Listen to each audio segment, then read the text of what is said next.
Welcome to PMPA's Final Cut of the Week, where we share important information you may have missed while you were making essential parts. I'm Joe Jackson.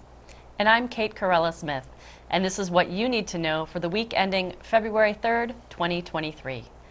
For those shops who make parts for orthopedics and spines, Stryker's CEO, Kevin Lobo, said sales were up 10.7% in the fourth quarter.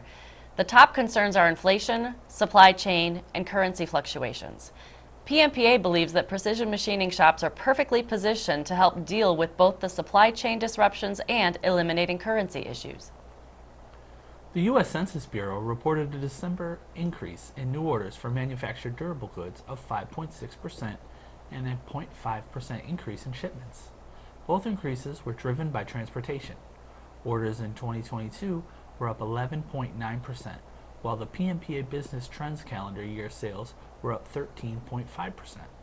Interestingly, the transportation connection mentioned in the official release also resonated with our business trends activity.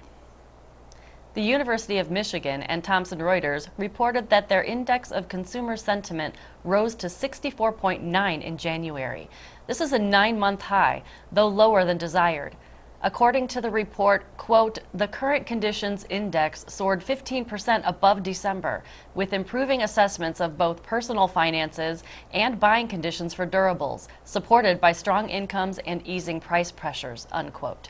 This is a strong contrast to all the expected economic malaise, such as recession, inflation, and car loan delinquencies.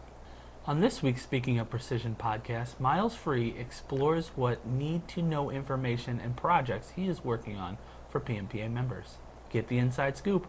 Our podcast can be found on major podcast platforms or on PMPA.org. Now it's time for our weekly tip. Quality documentation can be improved. Whether you are using Word or a more sophisticated documentation program, organizing your material and identifying the simplest way to meet your needs is the key.